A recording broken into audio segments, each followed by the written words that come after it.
Hay nombres que quedan marcados en la historia por determinadas situaciones y que es muy difícil que cada vez que se nombran no repercuta de alguna manera esa memoria que en algunos casos es tremenda. El nombre que voy a mencionar es Auschwitz. Auschwitz es probablemente uno de los campos de concentración más brutales que ha existido. Hay otros que probablemente han sido mucho peores, pero Auschwitz ha quedado en la historia desde la Segunda Guerra Mundial como el epítome de un campo de concentración, de una manifiesta odiosidad contra terceros, particularmente judíos, en el marco de la Segunda Guerra Mundial, y cumple ese lugar 77 años desde la Segunda Guerra Mundial, y Raúl Sor nos va a contar por qué esta conmemoración es importante conocerla. Raúl, ¿cómo estás? Hola, Fernando. Sí, esta Auschwitz-Birkenau, que era el nombre de los dos campos que estaban adyacentes, es probablemente la mayor factoría de muerte que ha existido en la historia. Nunca se construyó un lugar diseñado para exterminar a seres humanos, y allí se calcula que más de 1 millón de personas fueron asesinadas, como tú bien señalaste, en su mayoría judíos, pero también gitanos, disidentes políticos y otras personas. De manera que Auschwitz ha quedado como sinónimo del exterminio, y hace 77 años exactamente, el 27 de enero, entró el Ejército Rojo allí y liberó a los sobrevivientes, y desde entonces se ha ido generando en el mundo un movimiento por la memoria histórica, por conmemorar lo que allí ocurrió y no olvidarlo, con la premisa de que aquello que se recuerda, aquello que permanentemente se está trayendo a la atención, al no olvidarlo, es más fácil impedir que se repita. Por lo tanto, el tema de la memoria histórica es un tema que no solamente ha estado presente en Auschwitz, sino que en todos aquellos lugares donde se ha perseguido, se ha torturado, se ha asesinado. El tema de la memoria histórica es una reivindicación muy importante, y hay quienes dicen que el negacionismo, que es aquellos que niegan que ciertos crímenes ocurrieron, es un segundo asesinato. El primero es el físico, y luego, cuando se borra la memoria, es un segundo asesinato. Y por eso Naciones Unidas ha instituido ahora el 27 de enero como el Día del Holocausto, es decir, del intento de exterminio de todo un pueblo. Y esto llevó bastante tiempo a que se aprobara esta decisión, pero finalmente se ha logrado. Y esto ocurre en momentos muy especiales para Europa, en que hay temores de que puede desatarse una nueva guerra, y por lo mismo hay una conciencia mucho más seria sobre lo que puede ocurrir. Raúl, Auschwitz es, como tú muy bien dijiste, sinónimo de lo que fueron las peores expresiones de los campos de concentración durante la Segunda Guerra Mundial. Entiendo que los campos de Auschwitz-Birkenau están hoy día abiertos como un museo, de tal forma que, justamente por la misma lógica de lo que tú dijiste, al apreciar lo que ahí pasaba, se produzca un fenómeno de inhibición para poder repetirlo, que es básicamente la idea de ir progresando en civilidad, ir progresando en la humanidad. Pero efectivamente Auschwitz marcó un hito junto con otros más. Yo conocí el campo de prisioneros también nazi en lo que entonces era la Checoslovaquia, ahora la República Checa, el campo de Terezín. Y lo conocí, y lo voy a contar, porque en un programa en Canal 13 que dirigía Gonzalo Bertrán, que se llamaba El Triciclo, llevábamos a 3 personas con las que conversábamos, los animadores del triciclo, y yo tenía como misión hacer una introducción en video, cada cual lo hacía, de mi invitado. Y mi invitado era Milan Platowski. Y Milan Platowski había estado preso en Terezín, en el campo de ahí. Y viajamos a Checoslovaquia, a la República Checa, con Milan Platowski. Se fue y volvimos a Terezín. Y después volvimos a su colegio, donde él se sentó en un pupitre a cantar la canción nacional, como lo hacían todas las mañanas los niños checos. Una cosa muy emocionante, y en Terezín pero muy emocionante el lugar y todo que ahí había para una situación mucho menor en envergadura que lo que fue Auschwitz-Birkenau. Pero es una de esas cosas que te dejan total y absolutamente marcado, como los números tatuados en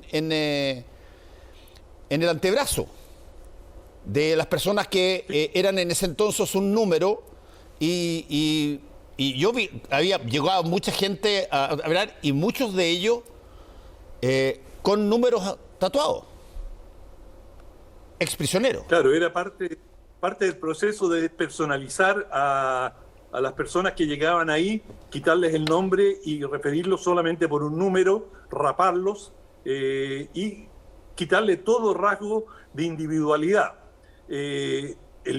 Milan Platowski escribió un libro sobre su experiencia, que es muy interesante, es un libro extraordinario.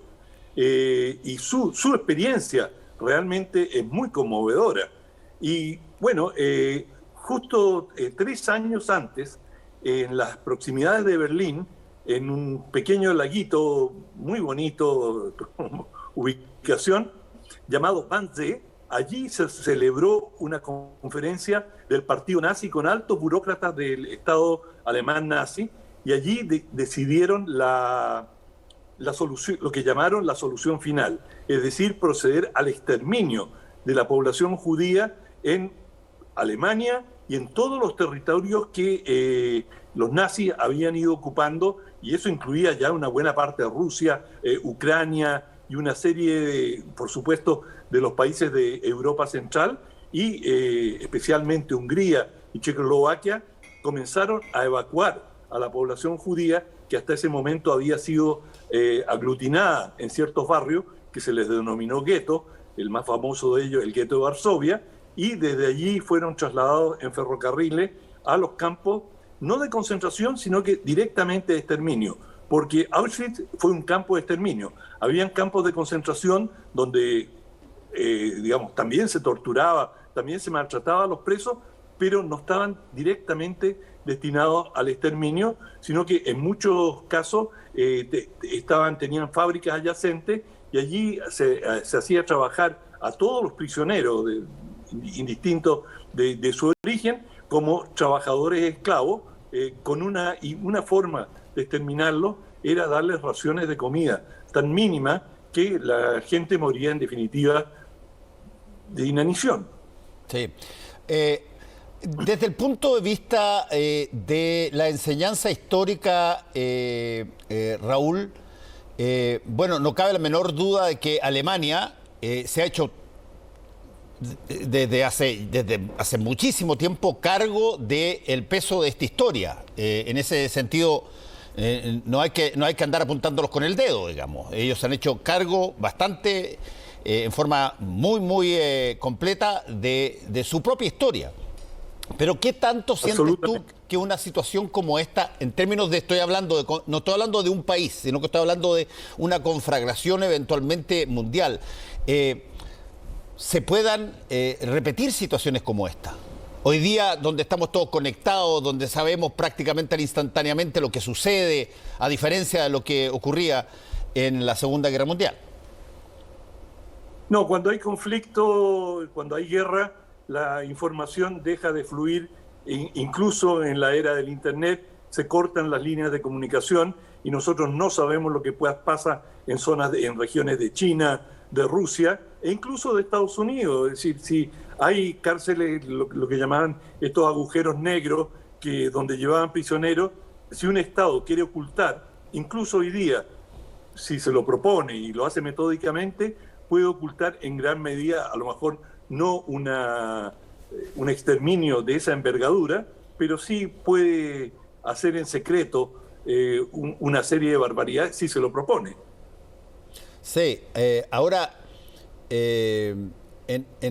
no es que vayamos a hablar de exterminio, pero ya que el concepto apareció, yo tiendo a pensar que las olas clásicas de los grandes genocidios que hubo, estoy hablando de varios siglos para atrás, hasta los últimos que eventualmente puedan haber habido, algunos en África, otros todavía en Europa oriental, hace algunos años, tienen menos posibilidad de repetirse, a tu juicio, justamente por el peso que ha tenido estos sucesos y las derivaciones en términos legislativos, de normas y de acuerdos internacionales que se tienen? Tú, Fernando, pusiste el dedo en la llaga. Todo depende de la existencia de Estado o hasta qué punto se puede poner a sectores de la población al margen del Estado. El genocidio, el holocausto contra los judíos comenzó con las leyes de Nuremberg, que decían que los judíos no podían asistir a universidades, que no podían asistir a colegios, que no podían vivir en ciertos barrios, y se los fue arrinconando y privando de derechos de cara al Estado. Y ese es el primer proceso de deshumanización. Por eso es tan importante, por ejemplo, si lo trasladamos a nuestros días, el tema de la inmigración. Siempre respetar los derechos del inmigrante, los derechos humanos del inmigrante. Porque una vez que tú comienzas con una política xenofóbica, en que dices, no, esta gente viene a usurpar nuestros trabajos, esta gente son un peso para nuestro país y no deberíamos brindarle ciertos servicios, ciertas garantías, es el comienzo, y así se inició con los judíos. Hay otro holocausto, otro genocidio enorme, del cual se ha hablado mucho y se ha discutido mucho, que también que ocurrió en Turquía, y se ha hablado mucho del genocidio. Y el genocidio armenio, los turcos se defienden, dicen, bueno, no fue un genocidio, no es que nos propusimos exterminarlo, sino que eran condiciones tan difíciles, tan adversas, nosotros mismos los turcos estábamos pasando hambre y los tratamos de llevar de una región a otra, pero el resultado práctico fue cientos de miles de personas que murieron en el proceso. Por lo tanto, eso no exonera en absoluto de responsabilidad a las autoridades que fueron responsables de ese, en la práctica, de ese genocidio a los cuales fueron sometidos.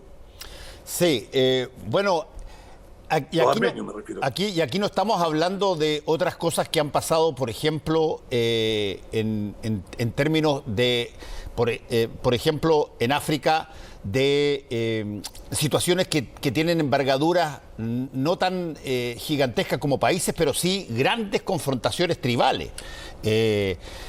Tú viste básicamente el nacimiento de Sudáfrica en gran medida tiene que ver con una diferencia muy brutal entre los Zulú, los Tutsi, grandes peleas gigantescas, pero masacres tremendas, donde después llegan los africanos de Holanda originalmente y se generan a su vez un Estado que contempla que todas estas tribus no tienen derecho. Y por lo tanto, al no tener derecho, bueno, son más fáciles de verlos como prescindibles. Exacto. Y ese es un punto que hace que, bueno, que incluso genera la admiración, si tú quieres, por el cambio extraordinario que se produjo en países que tenían como norma constitucional el que la gran mayoría de los habitantes de ese país, como en el caso sudafricano, no tenían derecho. Y hoy día cambió, y cambió democráticamente, además. Claro, en el Congo, por ejemplo, también bajo en el Congo también. el colonialismo belga se cometieron un genocidio enorme de millones de congoleses. Es decir, esto ocurrió en la historia y quizás también en América Latina. Vimos el exterminio no deliberado, no metódico de los pueblos indígenas, pero en la práctica, por la forma en que se ejecutó la colonización, a través de enfermedades, a través de marginaciones, también es posible que se hable de un genocidio. Ciertamente en Estados Unidos esa discusión está abierta con los pueblos indígenas. Sí, sin duda. Desde el punto de vista de la recordación, 77 años después, Raúl, de Auschwitz, todavía quedan personas de esa época y cada cierto tiempo aparecen en distintas medios de comunicación o se hacen películas o series o documentales sobre esta misma situación. Ahora, ha amainado eso ya porque, bueno, de hecho, hay mucho material al respecto. Pero lo que tú decías me parece muy interesante, el hecho de que esto se mantenga a la vista de cualquier persona que quiera ir y pase por ahí, para que se vea lo que no se puede repetir, es una forma bastante civilizada de transmitir, comunicar una barbaridad. Exacto, y se han construido museos, hay museos de la memoria también en Chile, en Estados Unidos se han construido varios museos, algunos de ellos extraordinarios, de una calidad excepcional, lugares muy conmovedores que transmiten en parte el horror que vivieron quienes estuvieron sometidos a la persecución y recordar la locura colectiva que puede ocurrir bajo ciertas circunstancias, el lavado de cerebro sistemático al que estuvo sometido el pueblo alemán. Y quiero decir que coincido totalmente con lo que tú planteaste, que Alemania ha hecho un esfuerzo enorme por, digamos, tratar de compensar víctimas y hacerse cargo de la historia y ser muy severos con eso. Y, digamos, los distintos gobiernos alemanes han sido muy directos con cualquiera que ha insinuado el negacionismo, que, como decía, es una nueva forma de asesinato y el negacionismo en la mayoría de los países europeos está duramente sancionado, legalmente sancionado. Vas a la cárcel por negacionista, es decir, es un crimen. Y eso, claro, ha ayudado y, digamos, en momentos, como decía al comienzo, bastante álgidos para Europa. Por supuesto que estos acontecimientos que ocurrieron hace 77 años están presentes y gravitan en la conciencia de los europeos. Vamos, día jueves, día de tu libro, Raúl. Sí. Bueno, el libro es Desastre.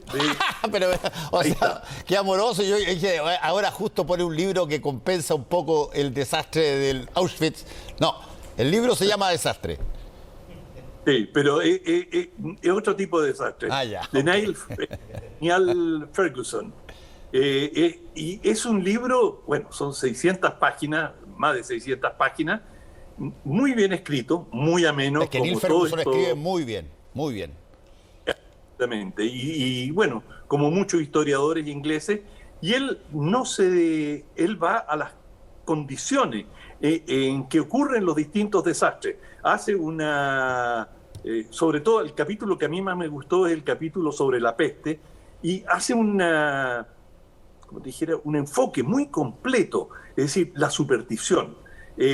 Por supuesto que con las pestes, hasta muy recientemente, no se sabían qué eran los microbios, no se conocían los microbios.